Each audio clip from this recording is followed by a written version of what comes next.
HSC 2025 শিক্ষার্থীদের উদ্দেশ্যে আজকে আমি আইসিটি বিষয় নিয়ে তোমাদের সামনে চলে এসেছি। গত পরীক্ষায় আসা আইসিটি বিষয়ে যে প্রশ্নটি এসেছে, অর্থাৎ 24-এ যে প্রশ্নটি এসেছে সেই প্রশ্নটি নিয়ে আজ তোমাদের মধ্যে চলে এসেছি। তোমরা হয়তো অনেকেই যে প্রশ্নটি সলিউশন করবে সেটা হয়তো গাইড বা কোনো সাপ্লিমেন্টে পেতে হয়তো সময় লাগবে, মাসখানেক বা তার বেশিও লাগতে পারে বা তার কমও হতে পারে। সেই সুবাদে আমি কি করেছি, তোমাদের সুবিধার্থে বা তোমার সুবিধার জন্য আমি প্রত্যেকটি বোর্ডের ধারাবাহিকভাবে ক্লাসগুলো উপস্থাপন করব। যদি ভালো লাগে তাহলে ক্লাসগুলো অবশ্যই শেয়ার করে দেবে, যাতে তোমার বন্ধুরা এই শেয়ারের মাধ্যমে আইসিটি 24-এ আসা প্রশ্নগুলো সমাধান করতে পারে। তো চলো আমরা এখন বোর্ডে লেখা প্রশ্নটি আলোচনা করি। ঢাকা বোর্ড 2024 সালে সংখ্যাপদ্ধতি থেকে এই প্রশ্নটি এসেছে।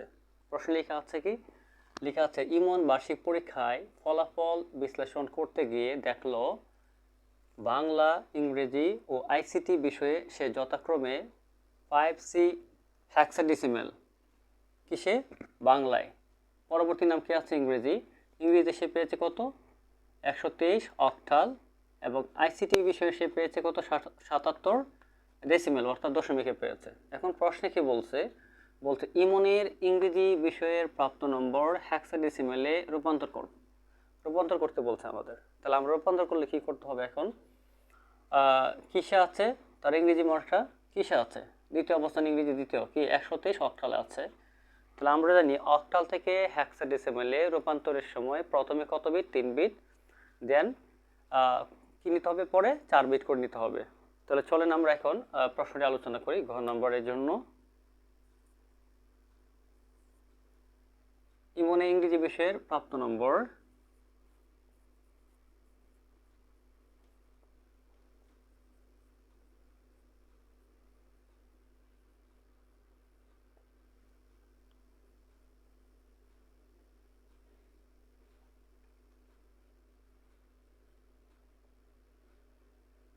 (123 অক্টাল। এখন আমরা এটা কিসে নিব, আমরা এটা হেক্সাডেসিমেলে কনভার্ট করব। তাহলে আমরা কি জানি,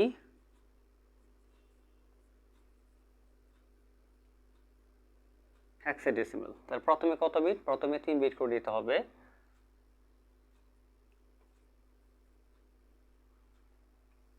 তাহলে আমরা কি জানি, আমরা প্রশ্নটা এখন মুছে দিই, আমরা এখানে কাজগুলো করে নেব। 4 2 1 এটা হলো 3 বিটের সূত্র। এখন কত আছে, এখানে 1 আছে, তাহলে এখানে 1 কাউন্ট করলে হবে, 2 লাগবে না, 4 লাগবে না, অর্থাৎ কত পাচ্ছি এর জন্য আমরা 0 0 1। পরে কি আছে 2 কি আছে 2 আছে, তো 2 এখানে আছে সরাসরি 2 কাউন্ট করলাম 0 0, অর্থাৎ যেটা কাউন্ট করব এর নিচে 1 দেব, যেগুলো কাউন্ট করব না তার নিচে কি দেব 0 দিয়ে গড়গুলো পূর্ণ করে নেব। তাহলে আমরা কি পাচ্ছি 0 1 0। এরপরে কি আছে 3 2 আর 1, অর্থাৎ 2 আর 1 যোগ করলে কত হবে 3 হবে। তাহলে আমাদের 2 কাউন্ট করতে হবে, 1 কাউন্ট করতে হবে, 4 কাউন্ট করতে হবে না। এই হলো আমাদের 3 বিট কনভার্ট করলাম। এখন আমরা কত বিট করে নেব, এখন 4 বিট করে। আগে 4 বিটে নেওয়ার আগে আমাদের দেখতে হবে সংখ্যাটি কি পূর্ণ সংখ্যা নাকি ভগ্নাংশ। যদি পূর্ণ সংখ্যা হয় তাহলে ডান দিক থেকে আমরা 4 বিট করে বাম দিকে চলে আসবো। তাহলে এখন এটা একটি পূর্ণ সংখ্যা, যেহেতু দশমিক বা রেডিক্স পয়েন্ট নামে কোনো কিছু নেই এখানে, তো ডান দিকে কয়টি বিট আছে, 3টি বিট আছে। এখন আমরা এখান থেকে 0 নিয়ে নিব, তাহলে 1 1 0 0, কত বিট 4 বিট। এরপরে কি আছে, এখানে একটা 0 এখানে চলে গেছে, রয়ে গেছে অবশিষ্ট কত 1 0। এরপরে এখানে তারা 2টি বিট নিয়ে নিই, তাহলে 1 0, একটা বিট অবশিষ্ট থাকে, এটা 0 দিয়ে আরও 3টে 0 দেব, দিয়ে 4 বিট পূর্ণ করে নেব। এখন এই মানটাকে আমরা কি করব, বসিয়ে দেখব যে কত হয় এটা।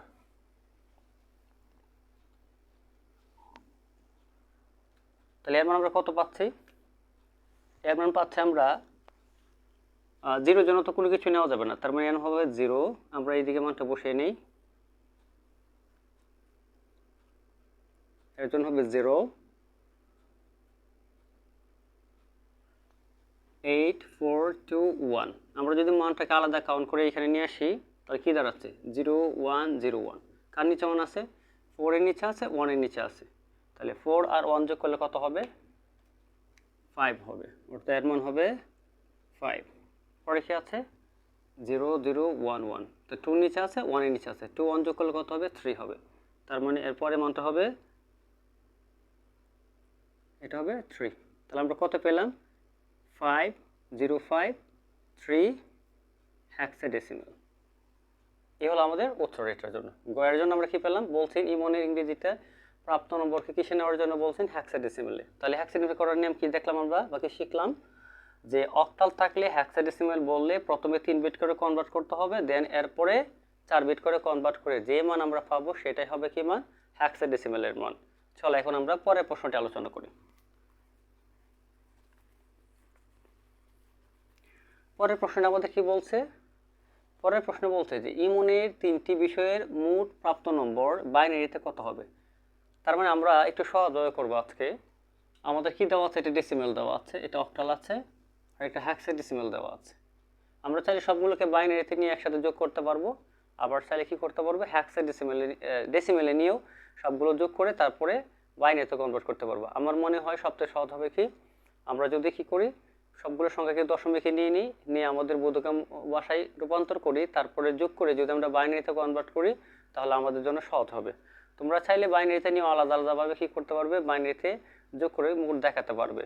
তা তোমাদের যেভাবে সুবিধা হয় সেই জন্য আমি এভাবেই লিখছি এখানে। তো চলো এখন আমরা বাকি সংখ্যাগুলো এখানে লিখে নিই আগে।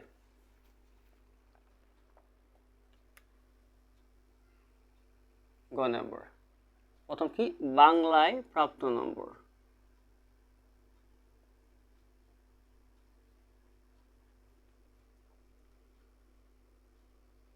কত পেয়েছে? 5C hexadecimal.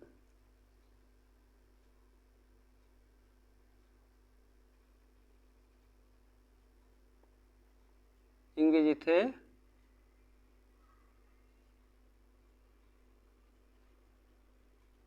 প্রাপ্ত নম্বর 123 অক্টাল। এরপর আমাদের কি আছে? আইসিটি।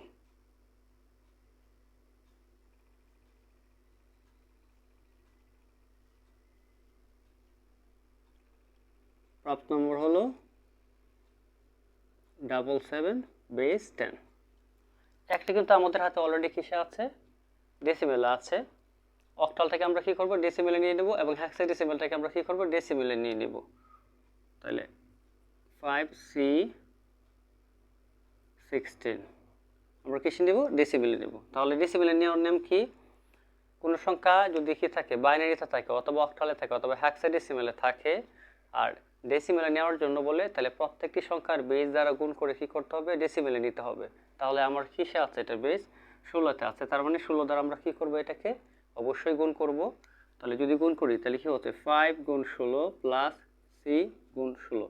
পাওয়ার যেহেতু পূর্ণ সংখ্যা, পাওয়ার কি হবে? ডান দিক থেকে হবে, 0 থেকে শুরু হবে। তাহলে 0 1 5 16 কত? 80। আমরা জানি কোনো কিছুর পাওয়ার 0 হলে এর ভেতরে কি থাকে? একটা 1 থাকে। তো 1 দিয়ে যদি C কে গুণ করি C হবে, অর্থাৎ C এর মান আমরা কত জানি? এর মান 10, B এর মান 11, C এর মান কত? 12। তাহলে এখানে আমরা কত লিখব? 12 লিখব। তাহলে কত পেলাম? 80 আর 12 যোগ করলে কত হচ্ছে? 92 ডেসিমেল। এরপর আমাদের কি আছে? অক্টাল থেকে আমরা ডেসিমেলে নিয়ে নিব।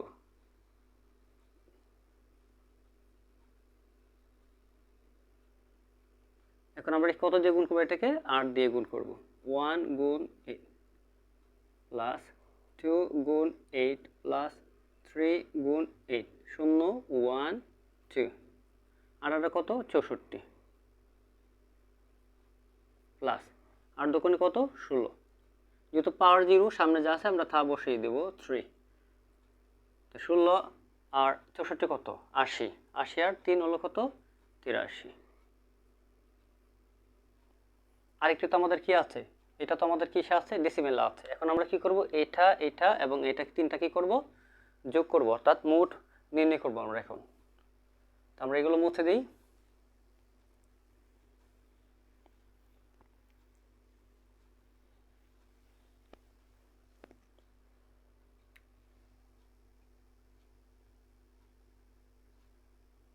মোট কি পেলাম আমরা?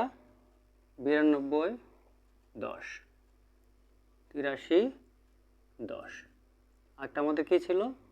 77 10। এখন আমাদের তিনটা কি করতে হবে? যোগ করতে হবে। 7 3 10, 10 2 কত 12, 12 হলো 2, হাতের কত আছে, হাতের আছে 1, 8, 8 16, 16 আর আমরা যদি 9 নিয়ে কত হবে 25, তাহলে কত পেলাম 252 10।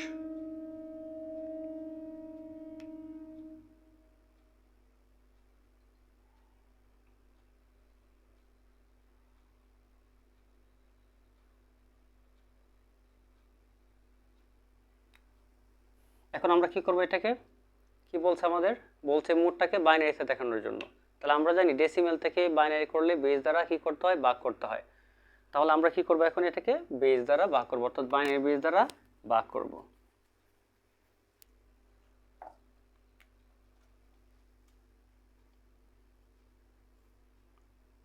দুই দিয়ে ভাগ করি, ভাগ করলে কতবার যাবে,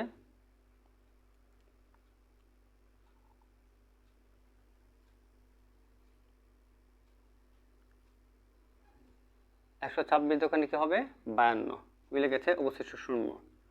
আমরা দিলাম 2 দিয়ে ভাগ, 6 63, 63 কি 126, মিলে গেছে 0। আবার ভাগ দিলাম 2 দিয়ে, কতবার যাবে, 31 দোকানে কত হবে 62, তাহলে আমরা 31 দিলাম, এটাকে সরি 31, থাকবে অবশিষ্ট কত 1। আবার 2 দিয়ে ভাগ করলাম, কতবার যাবে 15, অবশিষ্ট থাকবে একটা 1। আমরা আবার 2 দিয়ে ভাগ করলাম 7, অবশিষ্ট থাকবে 1। দেখো বাইনারি ক্ষেত্রে একটু সহজ টেকনিক হলো, যদি উপরের সংখ্যা বেজোড় হয় তার নিচে অবশিষ্ট একটি 1 থাকবে। এটা সহজে মনে রাখার জন্য বললাম। যেমন এখানে জোড় আছে অবশিষ্ট 0, জোড় আছে অবশিষ্ট 0, বেজোড় আছে অবশিষ্ট 1, বেজোড় আছে অবশিষ্ট 1। তার মানে তুমি এই টেকনিকটা মনে রাখলে বাইনারি, শুধু অনলি বাইনারির ক্ষেত্রে, অন্য সংখ্যার ক্ষেত্রে নয় কিন্তু। আবার বাইনারির ক্ষেত্রে যদি উপরের সংখ্যা বেজোড় হয় তাহলে মনে রাখবে অবশিষ্ট নিচে একটি 1 থাকবে। এখন আমরা কি করব, 2 দিয়ে ভাগ করব, ভাগ করো 3, অবশিষ্ট থাকে একটা 1। আবার ভাগ করলাম 1, অবশিষ্ট 1। ভাগ করলাম কত 0, কারণ 2 থেকে যাবে না, না গেলে এই 1 বা 1 যা আছে অবশিষ্ট তা আমরা নিচে বসিয়ে দেব। তাহলে কি পেলাম 1 1 1 1 1 1 0 0। এটা হলো কি বাইনারির তে মোট আমরা কত পেলাম, সমান 1 2 3 4 5 6, 6টা 1 ডাবল 0 2। এটা হলো কার মান,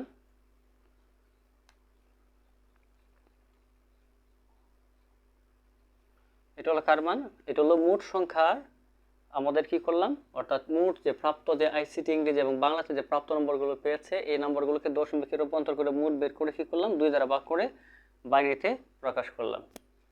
আশা করি তোমরা অঙ্কটি বুঝতে পেরেছো। যদি অঙ্কটি ভালো লাগে তাহলে অবশ্যই কি করে দিবে, শেয়ার করে দিবে। ধন্যবাদ সবাইকে।